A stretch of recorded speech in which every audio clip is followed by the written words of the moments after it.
And a bitter fight among Republicans in Indiana to redraw their congressional districts is over. And the White House is on the losing side. The Republican-controlled Indiana State Senate just rejected a proposed map which would have wiped away the only two Democratic-controlled districts in the state.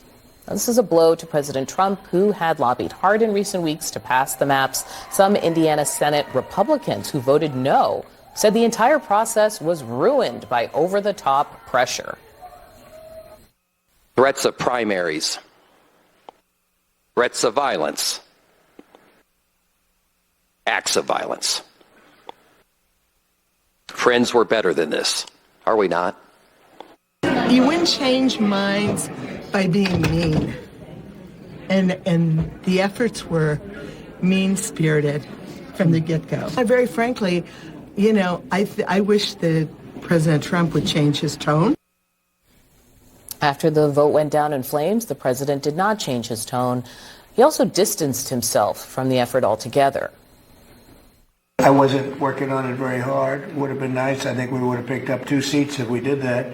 You had one gentleman, the head of the Senate, I guess, Bray, whatever his name is. I heard he was against it. He'll probably lose his next primary, whenever that is. I hope he does, but because he's done a tremendous disservice.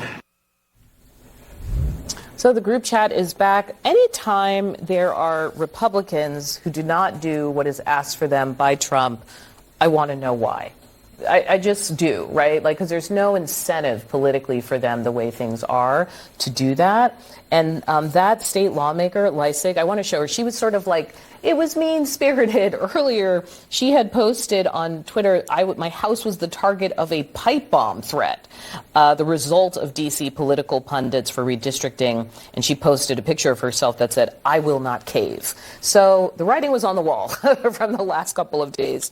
Why do you think they were able to push back? Well, first of all, no tolerance for any sort of political violence. That's not how we debate these issues. At the same time, I do think that the Indiana Republicans are out of step with Donald Trump and the new Republican Party that he has created in his image and around the issues that are motivating a lot of Republican voters right now. I think Donald Trump is probably correct. They will face primary challenges. Some of them will lose in their next election. And I think what is at stake here is the House has such a narrow margin that he knows that even a couple of seats in Indiana could make or break the difference between whether Democrats have control and pursue impeachment, which they were talking about again yesterday, or whether he's able to advance his agenda with a let's majority. help people sort of the map here of where things stand. Republicans have basically drawn themselves this year another 9 seats.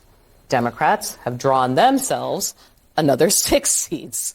So that's where things stand on this battle. And meanwhile, in Indiana, you've got Republicans there that are like, oh no, we'll be back. We're going to have this conversation again.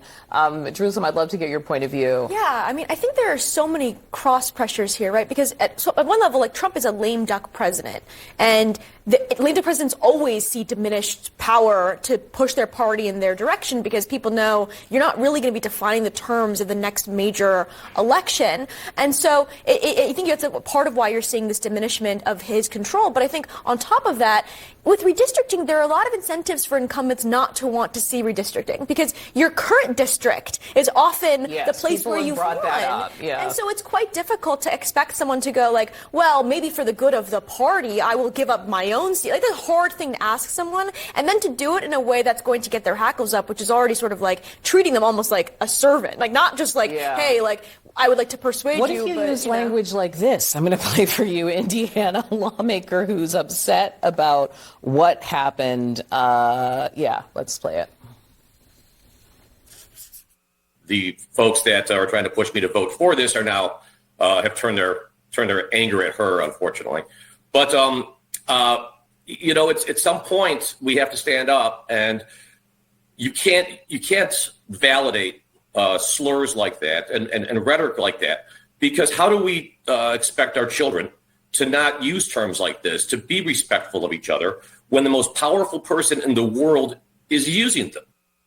And in the flip side, you have these other lawmakers that are like, look, this is the second U.S. Civil War.